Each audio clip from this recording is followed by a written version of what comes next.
You're listening to the SMSF Academy podcast, and this is episode 27. Welcome to the SMSF Academy podcast, the show designed to help professionals stay ahead of the curve. Now, here's your host, the man that's in the know and shows you how SMSF is done right, Aaron Dunn. Hi there, and thanks for joining me in this week's episode of the SMSF Academy podcast. As we move closer to Christmas, there is still plenty of stuff to work through, and in this week's topic, we're going to be looking at partial commutations because we have seen quite significant changes in the way in which partial commutations operate within our SMSF client base, and in particular some of the key strategies that we had available to us prior to the introduction of these reforms on the 1st of July 2017 means that we have to now revisit partial commutations in an entirely different way. But most importantly, there is a greater focus on partial commutations, in particular now around the introduction of the transfer balance cap and where those partial commutations create a debit against the member's transfer balance account. But before we move into that, let's just go back and really have a look at why partial commutations pre the superannuation reforms were a very useful tool to do, because what we did see is that we had the opportunity in many respects to have this regulation 995-103 election apply, whether it was across an account-based pension or whether it was through a transition to retirement income stream. But in both of those circumstances, the tax laws actually allowed for us to re-characterise what was a pension benefit coming out of a superannuation income stream to not be a superannuation income stream benefit, but rather a lump sum for income tax purposes. And what that ultimately meant was, for an individual who was under the age of 60, it meant that that individual could have the amount tested against their low rate cap, which in that 16-17 year was $195,000.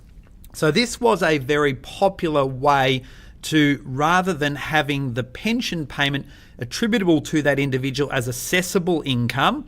and therefore, sure, they got the 15% tax offset, but they could in essence have that entire amount accessible to them. But if they had not used any of that unused cap, or they had available space left with their low rate cap, in essence, that amount was rebated back to them, so there was no tax consequence in doing so. So that was certainly something very popular, and we saw that extended in particular with our transition to retirement income streams as well. And many people even looked at introducing that strategy as part of the 2016-17 year for clients to even qualify for the CGT relief around TRISs, but not have any major tax implications on that particular member because they may have already been on a much higher tax rate. So the other key area that was available here, and this is where the ATO previously had put guidance out around commutations within tax ruling 2013-5 around when a pension commences and ceases. And at the same time that ruling was issued by the ATO, we saw self-managed super fund determination 2013-2. And what the ATO said within that determination was, because the pension does not cease, the requirements of that benefit was whether we actually took that benefit as a pension or a lump sum did not preclude the fact that it would actually satisfy the minimum pension obligations for that income year. So what that was really important to achieve for our clients was the fact that when we have pension benefits, pensions can only be paid by way of cash. Therefore, when we wanted to make a lump sum payment, lump sums allow us to make a payment in cash or in kind, i.e. as an in-specie transfer. And that in-specie benefit, therefore, meant by virtue of it qualifying for the minimum pension in that particular income year, it meant that we could do these quasi-in-specie pension payments. So ordinarily, we couldn't do an in-specie pension payment by operation of the law, but where we made this election to do so and treat the amount as a lump sum, and the fact that we had the guidance around SMSFD 2013-2, it meant that that lump sum payment as an in-specie transfer would qualify for the minimum, and again provided a fantastic outcome for our superannuation members. Now, when we move forward to the 1st of July 2017, as part of these budget measures, the government, I should say, has now tidied up both of these two key areas. First and foremost, we've seen a straight repeal of that regulation 995.103 that no longer allows for a fund to choose to elect to re-characterise that particular payment.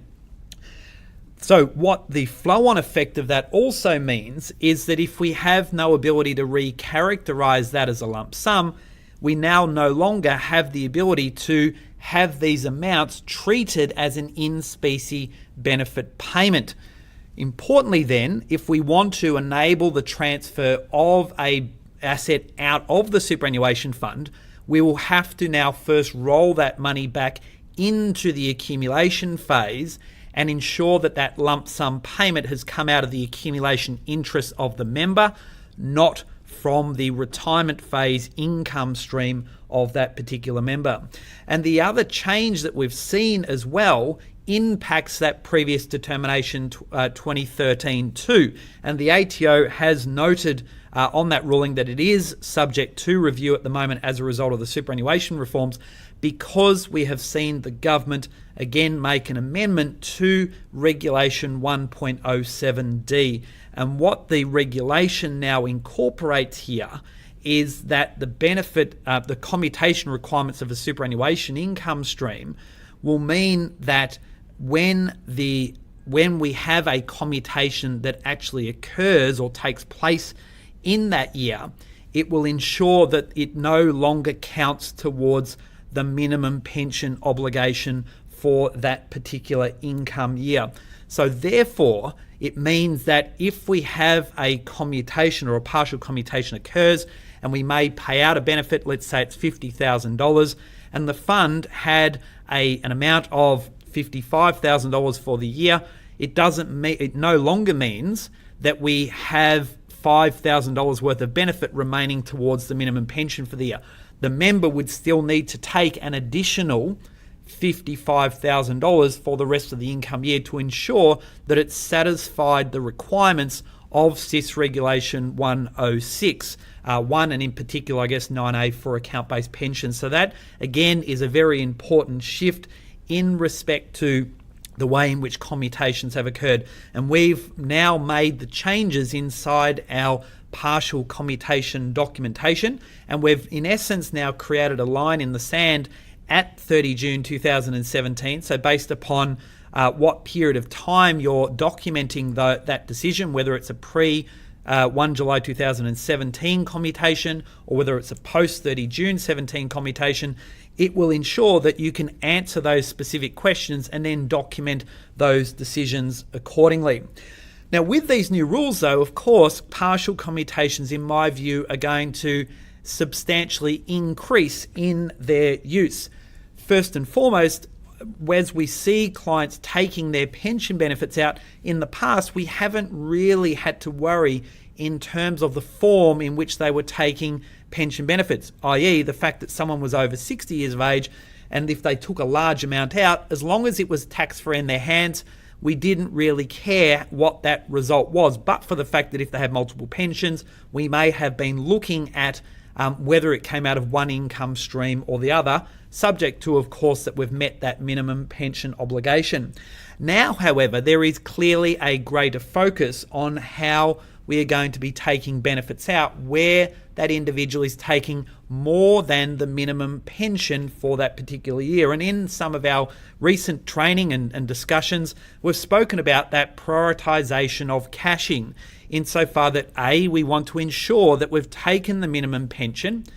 B, we want to look at whether we need to take benefits out of an accumulation interest of a member if they do now have an accumulation benefit in the fund as a result of the introduction of the transfer balance cap. So they may have rolled some of that money back to the accumulation phase. So therefore we would be, as a second point, looking to take money out of the accumulation interest to try and improve the tax exemption inside that fund again for the remainder of that year and subsequent income years. But then finally, what we're looking to do is then trigger partial commutations. And this partial commutation is going to be important because as pension payments, we don't get the ability to have a debit against that member's transfer balance cap. So where we have a husband and wife situation from an estate planning point of view, where the combination of those two amounts is greater than the transfer balance cap, the fact that a member's transfer balance account dies with them and doesn't carry across to that surviving member means that we need to start thinking now and planning out from an estate planning point of view how we might be able to reduce the value of that initial credit that has been applied by one or more income streams. So therefore, those above minimum payments may be worthwhile, rather than treating as pension payments, to partially commute that income stream, because of course they're going to get a debit against their transfer balance cap. And we have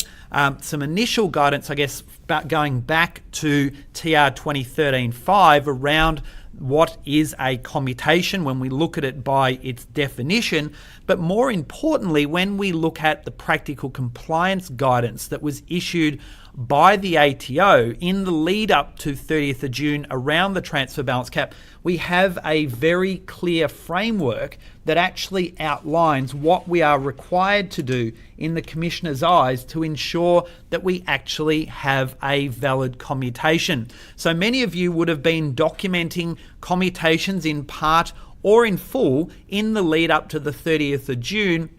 around the individuals that needed to comply with the transfer balance cap, or in some respects with the TRIS reforms. And what the ATO said within that PCG is that we needed to have those decisions ultimately requested by the member and accepted by the trustee, both being made in writing. And this could be a documented trustee resolution. They needed to be done before the 1st of July 2017, so they needed to be prospective in the way in which they were drafted. Importantly, and I still see people at the moment documenting this decision now, you are putting into question the ability for things like CGT relief, because it required that process to be done before the 1st of July 2017. We then needed to specify a methodology that allowed for that precise quantum of the commutation to be calculated, which could have been done at a later time. With our super reform measures coming in, it is going to form part of as being done with the completion of the tax return.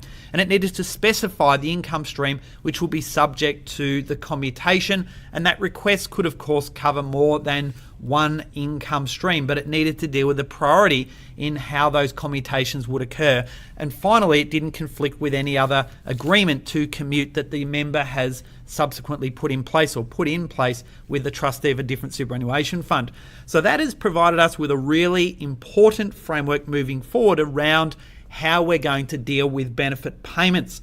So when we think of partial commutations post 1 July 2017, in my view, it's going to be a really important requirement as part of the annual pension review requirements that if you are looking to trigger partial commutations, that you are putting in place the appropriate building blocks that are consistent with what the ATO has already issued as guidance in that PCG 2017-5. So we want to ensure that there is a member request and trustee acceptance, and that process has been done and has been made in writing, that it is being done before the payment has been made. So they made reference to the introduction of the new measures. In this instance, we're looking at it in a prospective basis. We need to specify the methodology that allows for the precise quantum of that amount to be commuted i.e. that would occur at some future point in time when the member has decided in terms of what benefit they're going to be taken, and it specifies the income stream from which that commutation is to occur. And again, we would be looking at this around from an estate planning point of view, in particular in respect to which income stream we want to take it upon, looking at arguably the one with the highest taxable component first. So we have this predetermined framework that we need to ensure that we do, and then when we get to that point in time where the commutation occurs, we then would of course document that accordingly, insofar that we have already put in place our initial requests that have the agreement by the trustee of the member's request, now the trustee confirming that payment, and then notification to that member that the commutation has occurred, which would also include, of course, the transfer balance cap reporting, which would be a debit against that member's transfer balance account. And subject to the timing of that, we're either looking at the concession that exists in the current year to the 1st of July 2018, or from the 1st of July 2018, we have this $1 million threshold that we need to consider on a member's total superannuation balance to work out whether the fund needs to do it on an annual basis or 28 days after the end of the quarter. So they are some really key differences that now we are seeing around partial commutation. So life was pretty good with the partial commutation rules prior to the 1st of July 2017, and there were certainly some fantastic opportunities around not only transition to retirement income streams, but around income streams more generally, where we could make those in-specie pension payments, have them count towards the minimum pension, use them against low rate caps, and much, much more. So it is important to remember that those changes are now in effect from the 1st of July 2017. So therefore, you need to ensure that you not only understand those rules, but document those decisions in line with the changes to those measures, in particular the repeal of Regulation 995-103 and also around Regulation 107D, which ensures that that commutation no longer counts towards the minimum pension, and use the guidance that the ATO has already provided us within PCG 2017-5 around how we should be documenting these partial commutations, in particular around benefits where the member is intending on taking more than their minimum from their superannuation income streams for the year. So like I said, we've made some pretty substantial changes into our partial commutation suite inside our campus platform, which are available not only for our silver and gold members, but if you wish to utilize on a pay-as-you-go basis, you can do so as well. Simply sign up under our free or pay-as-you-go membership, and you can then order those as and when you need them. So if you do have any other questions, please feel free to reach out to me at info@thesmsfacademy.com.au, or you can find us through our various social media channels. Thanks for joining me today for our SMSF Academy podcast, and I look forward to discussing next week's topic with you. So until then, bye for now.